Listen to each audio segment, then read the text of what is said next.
Good afternoon, everyone, and welcome to the UC IPM Urban and Community Webinar Series. My name is Carrie Winbill Rojas, and I'm the Associate Director for Urban and Community IPM with the UC Statewide Integrated Pest Management Program. Thank you for joining us today. Today's talk will be on identifying insect pests in the home and garden, presented by Elaine Lander. Elaine has a master's degree in entomology from Cornell University, where she studied natural enemies and biological control of onion thrips in vegetables.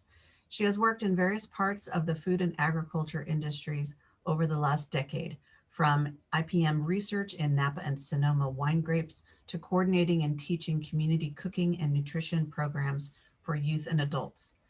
As the UCIPM Urban and Community IPM educator, Elaine supports the Urban IPM Outreach and Education Program by coordinating activities, developing and carrying out train the trainer educational programs, working with UC academics and staff, developing materials, and delivering resources and information to urban and community audiences throughout the state through a variety of mechanisms.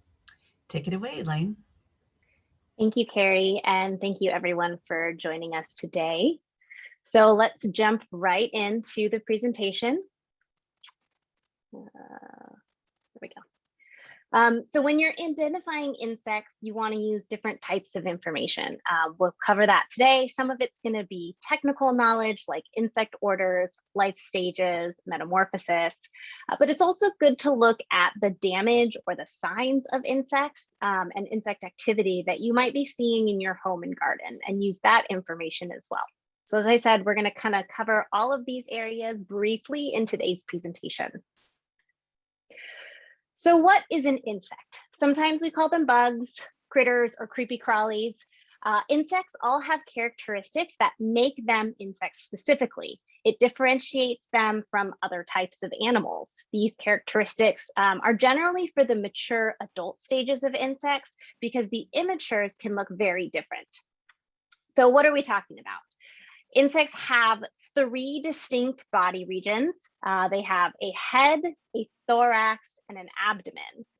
They have one pair of antennae and two pairs of wings, although some insects have fewer than two pairs. And lastly, they have three pairs of legs. So that's 6 total legs. There are many different insects. It's quite a large group and a very diverse group. So there are exceptions to these characteristics.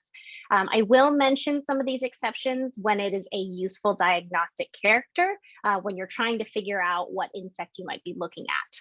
I also want to mention that today my presentation is focused on insect pests. So there are many, many different types of insects, some of which may be beneficial, some of which may be benign and they just exist and provide some type of ecosystem function. But today we're really going to focus on the types of pests that you might see in your home or in your garden and landscapes. Since we're focused specifically on insect pests, I do want to mention some other arthropods that I won't be covering in detail today because they're not insects.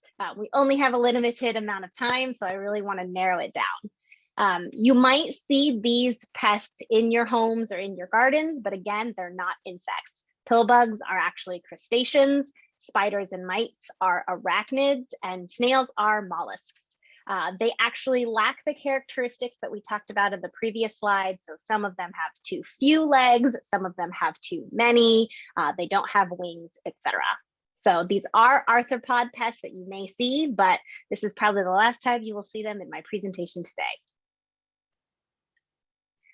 So insects, like all living things, follow a classification system, which is called binomial nomenclature.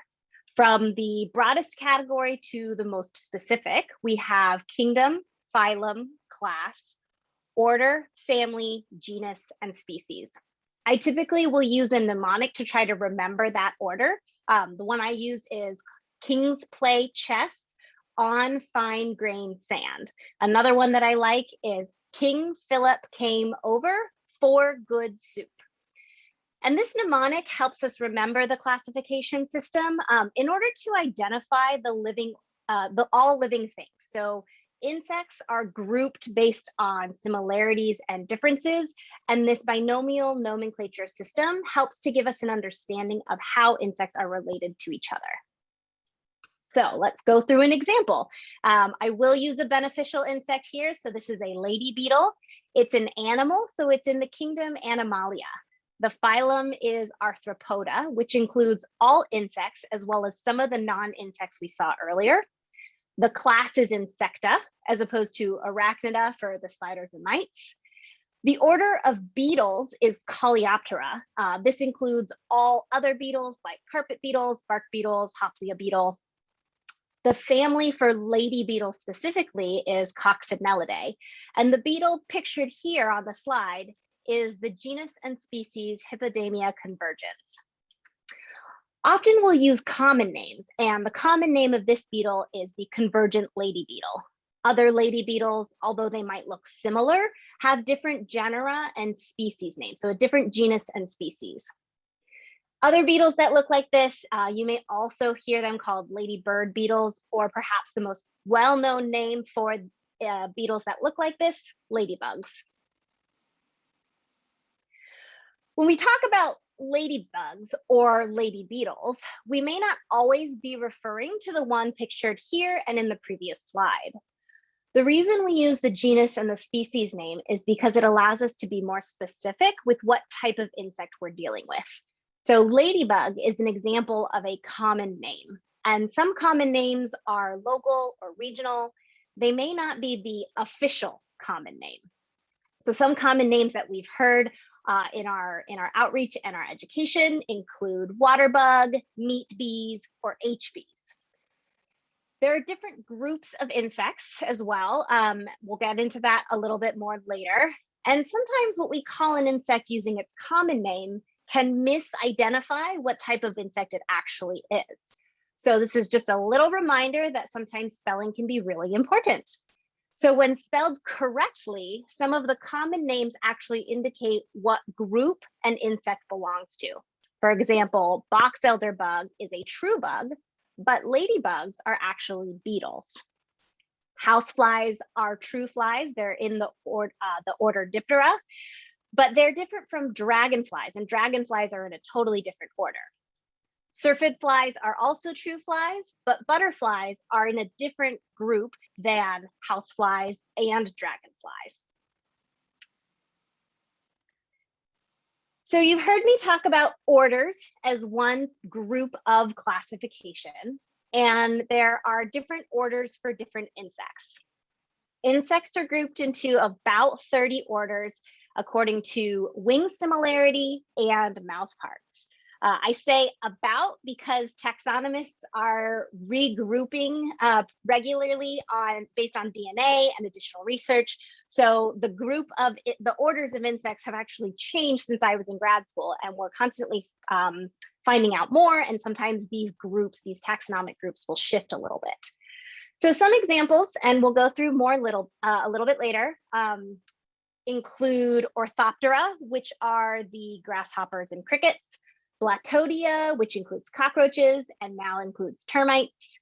Hemiptera includes true bugs. For some of you who may be a little more familiar with insects and insects orders, aphids, scales, and whiteflies were in the order formerly known as Hemiptera, but they're now actually included in Hemiptera as a suborder. As I mentioned, the order Diptera, that includes flies and mosquitoes, and the Lepidoptera include butterflies and moths. So insect orders are grouped based on wing similarities and mouth parts. The wings might be bare, they might be hard, they might be scaled, hairy, or absent.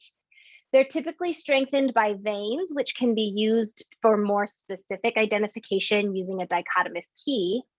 And the word pteron is actually Greek for wing, which is how we get the order names for the insect groups. As an example, Diptera means two wings. So the flies only have one pair of wings as opposed to two pairs of wings. And that's visible in this crane fly here. You see these larger wings that they're using for flying. And the second pairs of wings have actually been modified. They're called halteres. You can see them just slightly right here underneath the main part, the primary wings. And they typically help with balance and movement, but they're not used for flight. Hemiptera means half wing. So there's a membrane on the back part of the wing, like indicated here in this leaf-footed bug. Hymenoptera means membrane wing. Coleoptera means hard wing.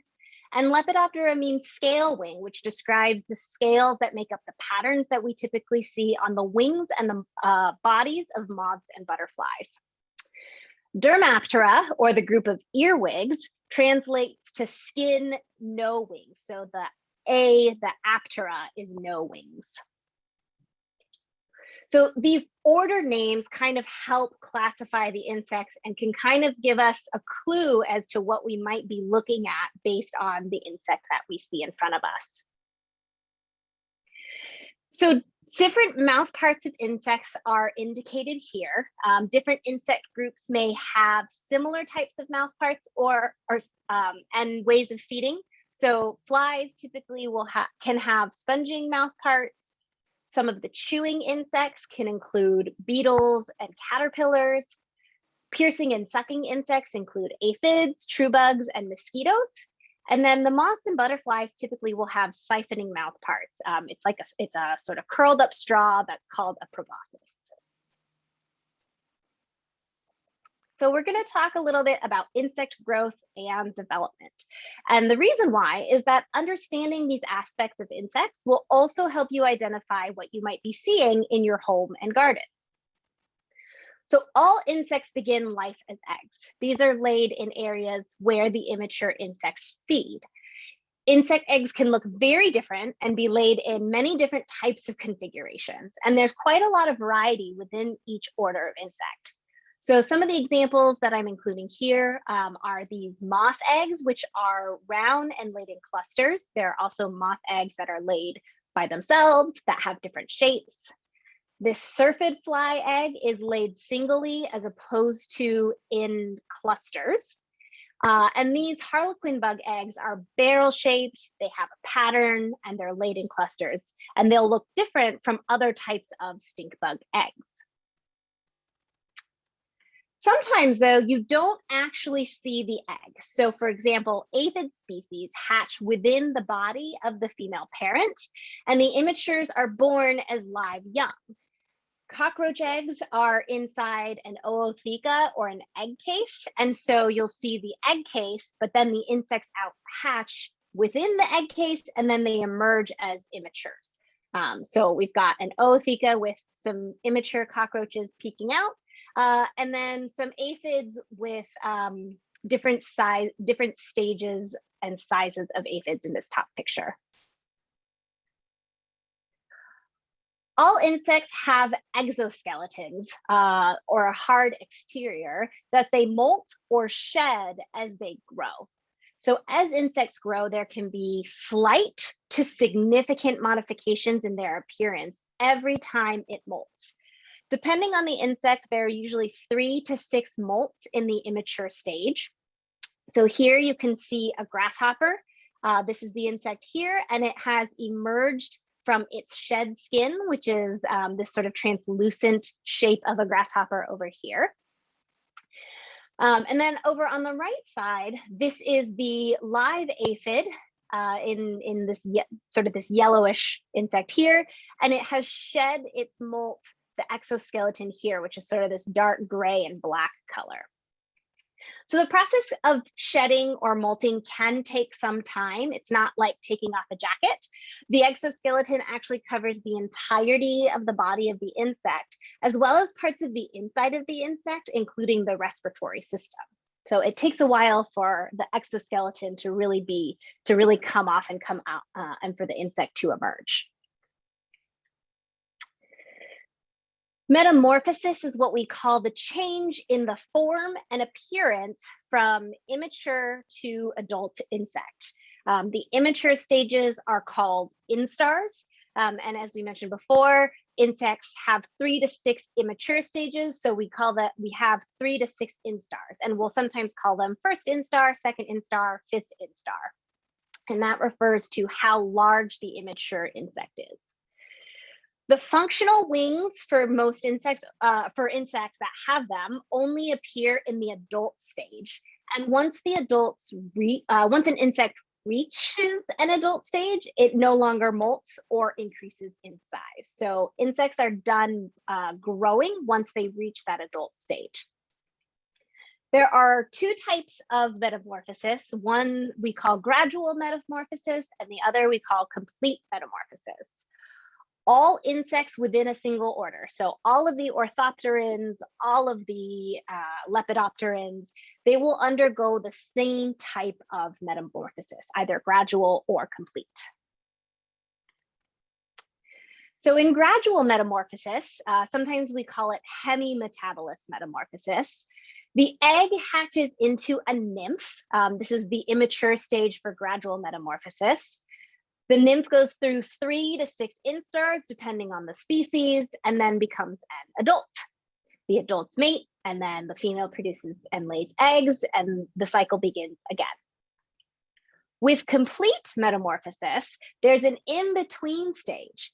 The immature is called a larva, and then once it reaches the largest instar, it will turn into a pupa.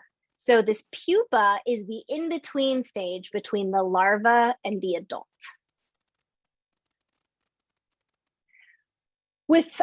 So we'll start with gradual metamorphosis, and we'll talk about some of the specific differences between the two. So in gradual metamorphosis, again, immature insects are called nymphs. They typically look very similar to the adults, except that they differ in size. The younger instars are usually smaller than the adult, but the oldest instar, the last instar, can sometimes be larger than the adult. However, they lack fully formed wings.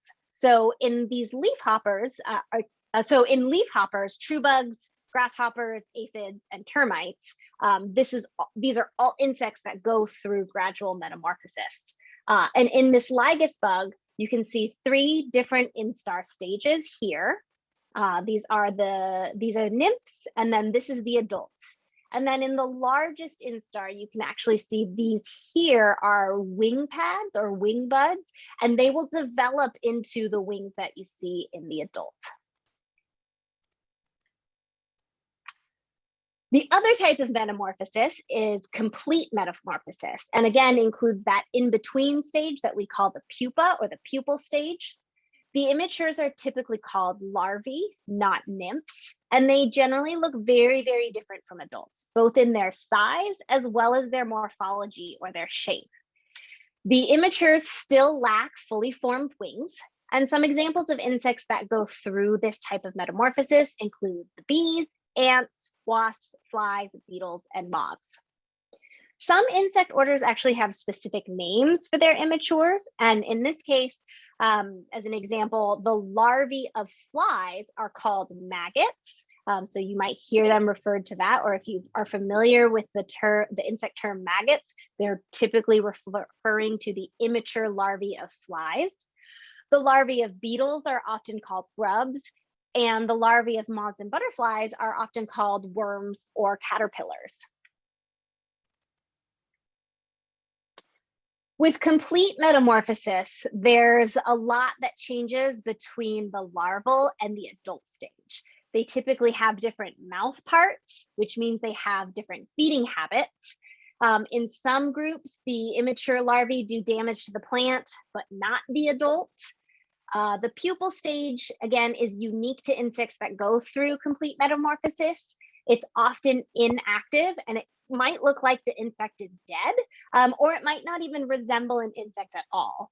These pupal casings or cocoons or chrysalises, they can be found in the ground, they can be found in vegetation, they can be found in compost or attached to plant stems and leaves. So they're really in many different environments depending on the particular species.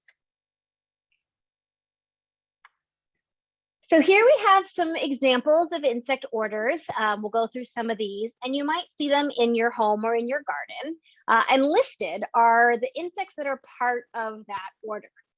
And there is a difference between the top row and the bottom row. So the top row in green and the bottom row in gray.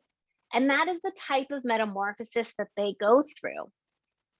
So orders in the top row have gradual metamorphosis. So all of these orders have gradual metamorphosis, and all of the orders on the bottom row go through complete metamorphosis. So these are the ones that have a pupal stage. The immatures are called larvae. And we'll get more into each of these different insect orders. The way that I'm structuring the presentation today is we're going to kind of go by mouth parts. So we'll switch between insects that are gradual metamorphosis and complete metamorphosis, but I really want to focus on how these insects do damage. So we're going to go through chewing damage first. And so we kind of have to talk about what does chewing damage look like? What terms do we use to describe it? And there are actually many different types of terms that we use for chewing damage. One is skeletonizing, which is used to describe chewing damage on leaves where the veins are left intact. This can be done by caterpillars. Leaf lining looks kind of like weaving serpentine trails within the leaf, that's between the top and the bottom layer of the leaf. Window painting is a type of damage where insects chew through, but not chew within a leaf, but not all the way through. And so there's a thin leaf layer that becomes almost see-through like a window pane. Some larger chewing insects make really big, obvious holes, either within the plant, within the leaf, or along the edge. That's sometimes called notching. Smaller insects that chew, kind of like, as an example, flea beetles, may not make a hole all the way through the leaf, but they are removing plant tissue and plant material with their mandibles, with their chewing mouth parts. So this is an example of an eggplant leaf that has plant tissue removed in all of these little light colored spots, these little dots here. Up close, they almost look like little craters within the leaf. And this is an example of what we call shot holing. So let's talk about some different insect orders that have chewing mouth parts. The first one we're going to talk about is the Orthoptera. This order includes grasshoppers, crickets, and katydids. They go through gradual metamorphosis. And one of the key characteristics for identifying insects in this group are their hind legs, which are modified for jumping. You can see these really big hind legs on this katydid here, and these strong hind legs on the grasshopper. And the other characteristic that might help with identification is that they hold their front wings parallel along their bodies. As it kind of see, the wings are held like this, vertically and parallel along the body of the insect. These insects, because of their chewing mouth parts, will often notch leaves, and all life stages have the same type of feeding, whether they're immature or adult, and that's that chewing damage. So the defoliation is done by immatures as well as adults. The next order is Dermaptera. These are the earwigs, and they also have gradual metamorphosis and are typically identifiable by their short wing covers. Remember, Aptera is no wing. And the back of the insect has these pincers, and so they look different for females and males. They might be differently shaped, but those pincers are there. Earwigs are not typically huge pests in homes and gardens, but they can be a nuisance. They will do chewing damage as indicated here, and they're pretty commonly found and well recognizable. So next we're going to talk about cockroaches. Just a little warning that we're going to have a few pictures just in case people get a little squeamish. Cockroaches are in the order Blattodea. And the order also includes termites. So both of these insects have gradual metamorphosis. The immatures look like smaller versions of the adults, but again, they lack wings. There are many different types of cockroaches. They come in different sizes, but they generally have the same oblong body shape. And then they also have these really long, thin antennae here. Pictured here is an example of German cockroach. This is the adult on the top and the nymph on the bottom. On this side over here, we have different types of termites. They are the worker caste of the subterranean drywood and dampwood termite. They also have an oblong body shape, but most termites will be wingless as workers or soldiers. Only the adults will have wings. And we have a resource on our website that helps distinguish between winged termites and winged ants. So cockroaches are a concern inside the home, specifically the German and the brown-banded cockroach. There are other outdoor species. The indoor species tend to be smaller. They're about a ½ an inch long as adults, as opposed to some of the outdoor cockroaches are larger. They're usually maybe 2 inches. And sometimes they accidentally wander into your bathroom every couple of months, or at least they do in my house. But usually it's an outdoor species that has gone in search of water and shelter, like an American cockroach. There have also been more observations of the Turkestan cockroach in different areas, especially around storm drains. And the oriental cockroach is another type of cockroach that lives outdoors. The field cockroach and the 3-line cockroach are closer in size to the indoor cockroaches, but they prefer to be outside. They're established outside, and they may just wander inside on accident. Our Pest Notes cockroaches has a nice graphic table that compares the different species and characteristics. So if you want to learn more about cockroach identification, definitely check out that resource. In terms of damage, we're concerned about cockroaches because they can be a public health pest, primarily due to contamination from their excrement or feces, and they do also trigger asthma and allergies. The other part of this order are the termites, and there are generally 3 types of termites found in California: the drywood, dampwood, and subterranean. Because their damage is typically inside of wood structures, you'll more often see signs of insect activity rather than the insects themselves. So that might be shelter tubes, for example, of the subterranean termite. But you may see them in the spring or the fall, sometimes in the summer, when the reproductives are swarming. So when they're looking for a new home, when they're looking for new food, you may see them swarming, and you may see the winged termites outdoors. The next order is Coleoptera, which includes all of the beetles and weevils. This is one of the most diverse orders of insects. They undergo complete metamorphosis. So there is an egg stage, there are several larval stages, there's the pupal stage and the adult stage. They have hard wing covers called elytra, which is one of the key characteristics of this group. All of the wing covers meet in a straight line along their back. And they actually don't use these modified wing covers to fly, but their flying wings are folded almost like a parachute underneath the wing covers. So the hard elytra protect those flying wings. And that's where you'll see the patterning that helps us distinguish and determine what type of beetle it is.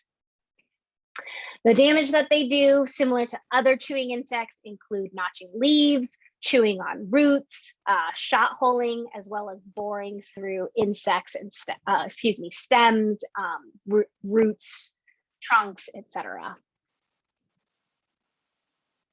So here are some different images of beetles to just demonstrate how diverse this group really is. So this image here, this is a fuller rose beetle. It is a Cucurleonid, which is the family of weevils. So weevils are sort of a subgroup of beetles. They typically have a snout.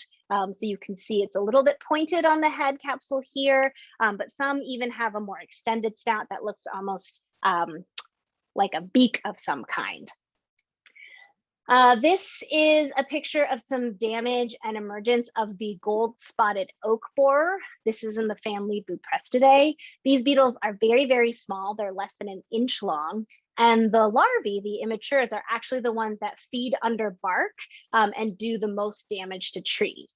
When they emerge as adults, they actually chew their way out, and then they leave these characteristic capital D-shaped emergence holes here, which is typically how you will be able to identify that it is a gold-spotted oak borer, as well as some other things. This is the variegated carpet beetle. So this is the immature of the carpet beetle, and this is the adult. You can see that the immatures are actually larger than the adult. These are a pest indoors, typically. The adults feed outside. They're typically found outside. They feed on nectar and pollen, but they'll come indoors because the immatures feed on natural fibers like carpets, fabrics, and other upholstery, which is why they're called carpet beetles. They can also feed on stored foods, so things like cereal or grains that you might find in your pantry. This photo here, this is a Japanese beetle and a green June beetle or a green fruit beetle. That you can see that they're very different in size, although they're both green iridescent in color. The Japanese beetle is not established in California due to numerous eradication efforts. And then this larger green fruit beetle is sometimes called a fig beetle or a June bug. You'll typically encounter it flying around in summer. You can see from its size that it flies around, buzzes, and if it accidentally runs into you, it is a pretty significant impact. The larvae are typically found in compost bins, and the adults are doing a lot of the damage that we're concerned about, which is that they chew ripe, soft fruit in the summertime. This is a potato flea beetle.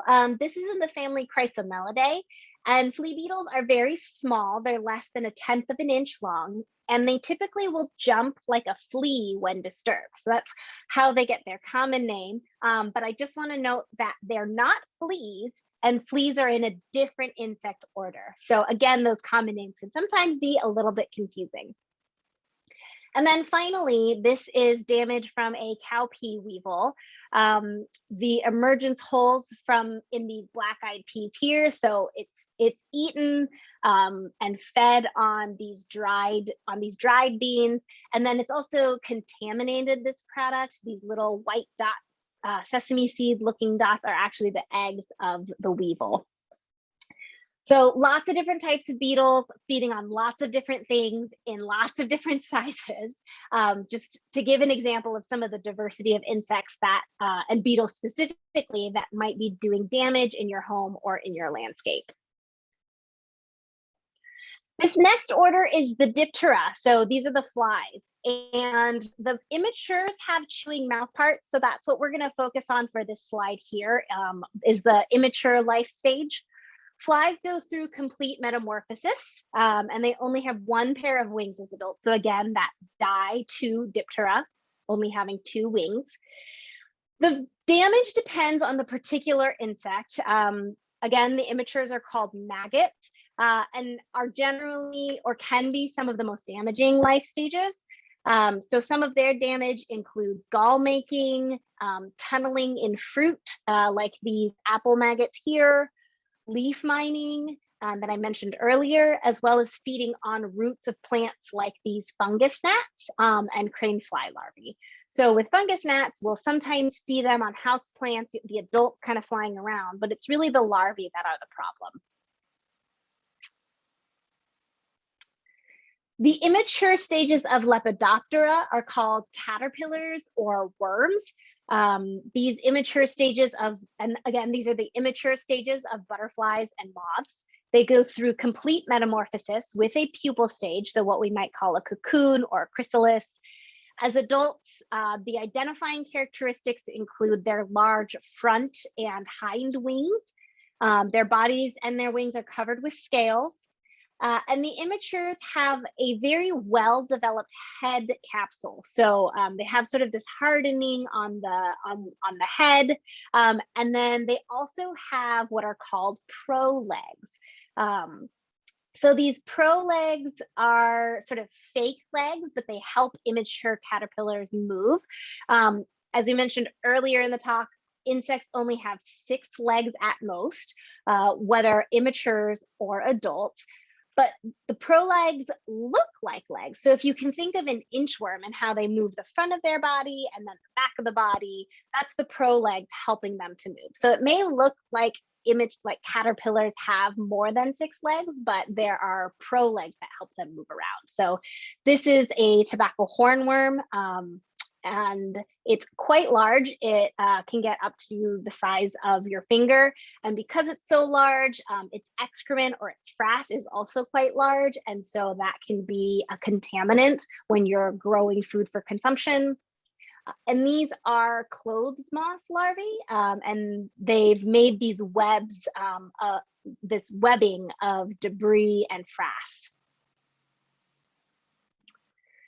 So the damage done by Lepidoptera and immatures or caterpillars are quite variable, and it's a relatively common pest, especially outdoors in gardens and landscapes. So this image is the Western grape leaf skeletonizer, and it's named because it skeletonizes leaves. So it's eating the tender parts of the leaves here and leaving the veins that make it look a little like a skeleton. This is a citrus leaf miner. So these leaf mines here are these serpentine tunnels. They can start small and get larger as the insect grows and matures.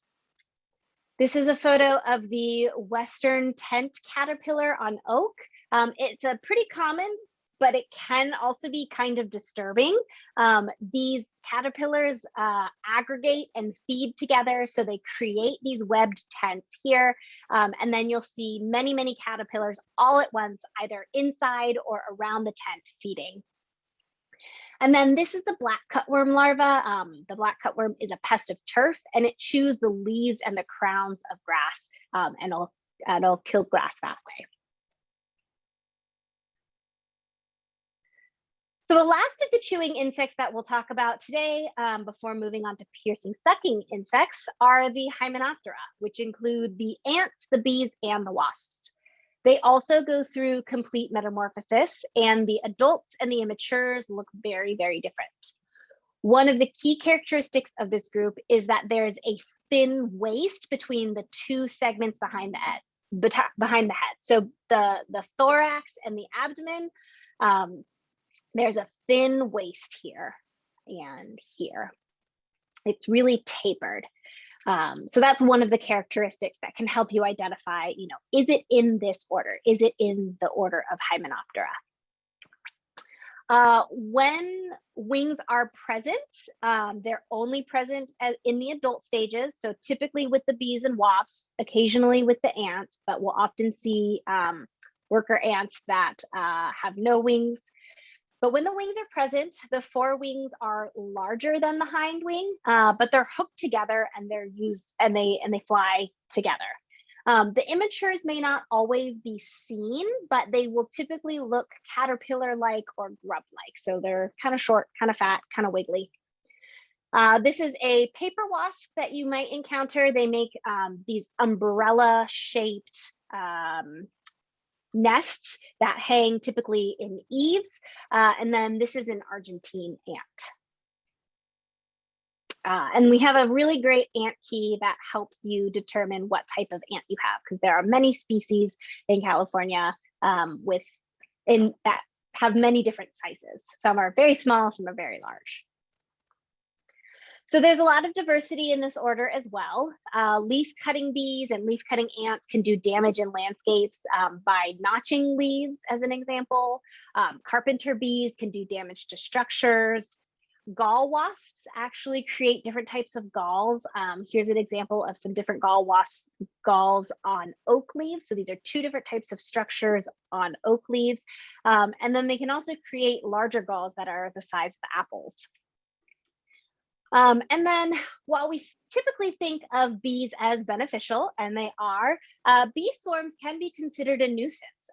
Other wasps also sting or invade structures. So we talked about carpenter bees, and then there are also carpenter ants. So another part that we mentioned is the piercing sucking mouth part. And these insects damage plants in a different way from chewing insects.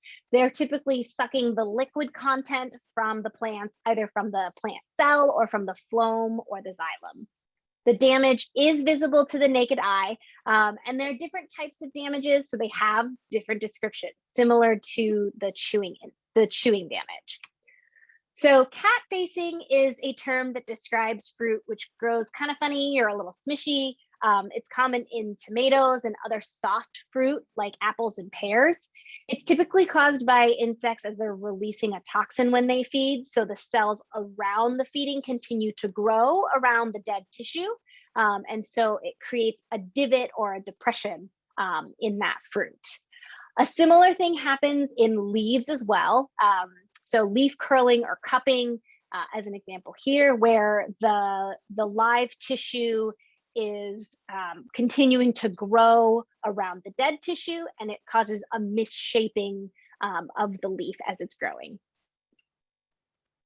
Stippling or scarring is indicated in these photos here. Sometimes it can also be called bleaching.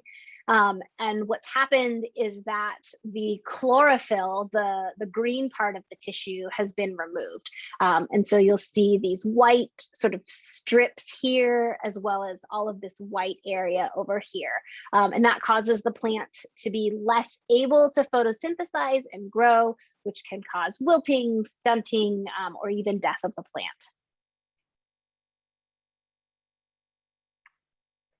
So we're going to start with one of the largest insect groups, and these are also piercing sucking insects. This insect order is the order of Hemiptera.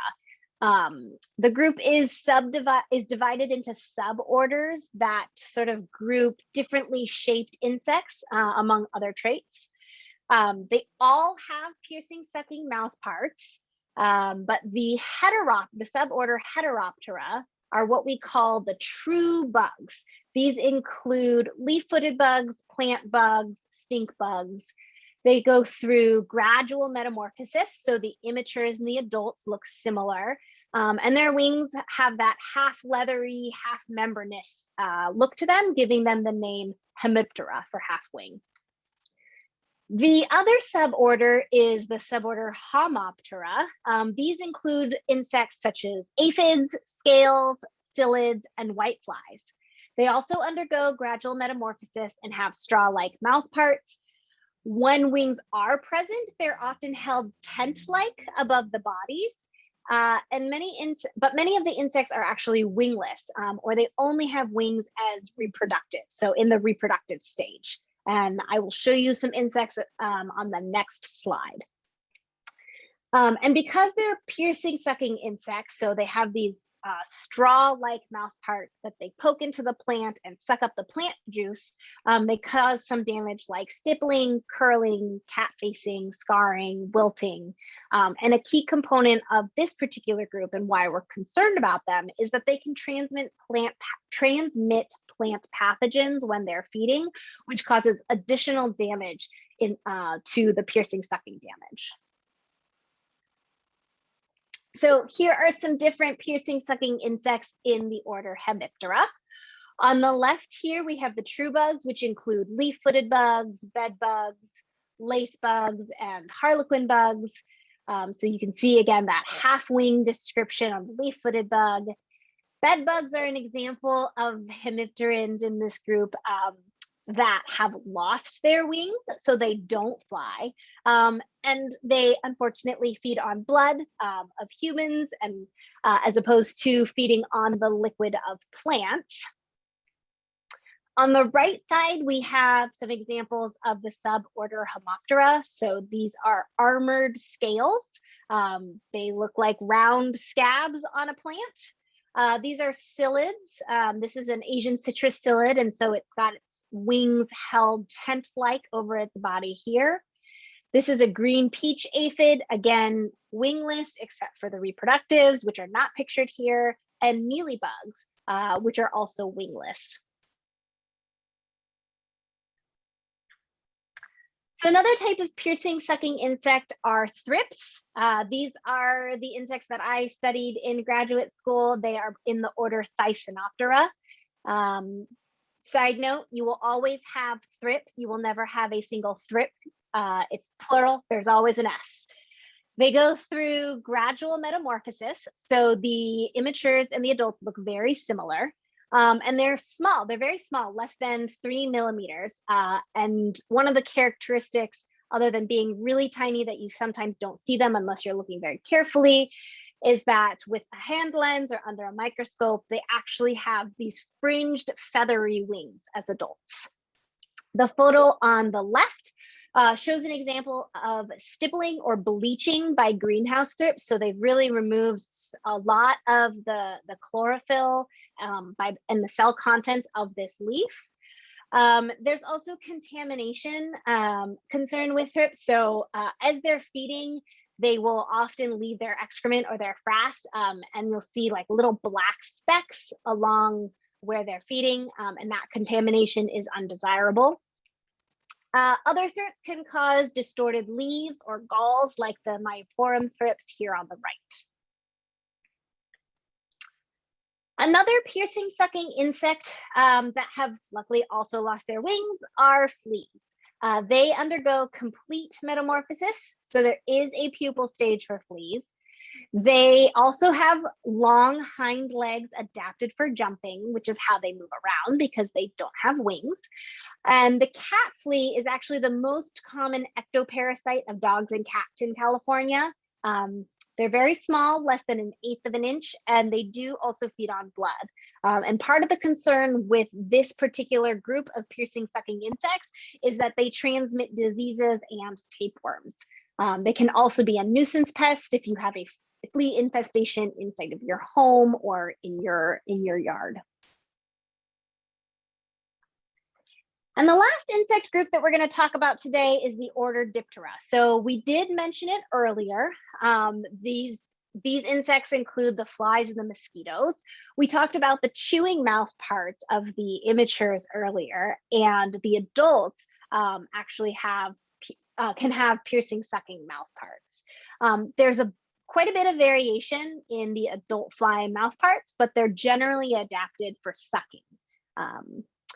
So houseflies and fruit flies can be considered a nuisance pest. And then in this group particularly, we're also concerned about the impacts on human and animal health.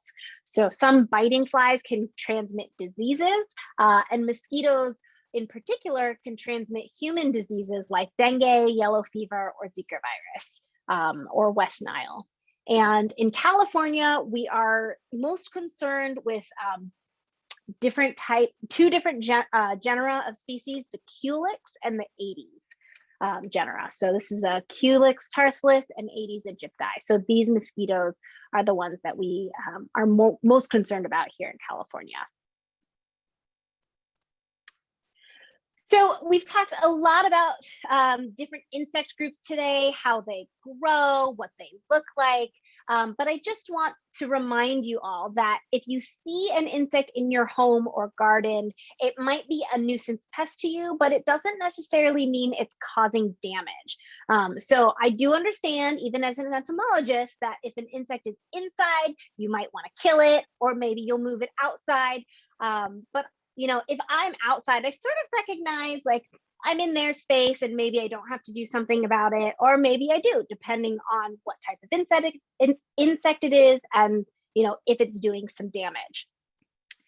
So if you do suspect that an insect is causing damage, you want to make sure to identify the host species or the plant that's been damaged, because different host plants are attractive to a limited number of insect pests. We'll be dropping, we'll share some links. We have some different pages that help you identify pests based on the host plant. So that's one of the things that you want to keep in mind. You also want to ask yourself, you know, is there a problem? Is there damage? What are some of the signs of insect activity? And is the damage to a point where I want to manage it? Or is it tolerable? There might be some other information that you need in order to diagnose what kind of insect is doing the specific damage. So things like whether, how quickly the problem developed, whether there are other plants exhibiting similar damage. Those will help narrow down and diagnose the problem. And then finally, again, you can determine if that damage is tolerable, if you need to manage for it. And then if you do decide to manage, there are many different options available, and what you choose may depend on your particular situation. So that is my talk for today. Thank you everyone for joining us.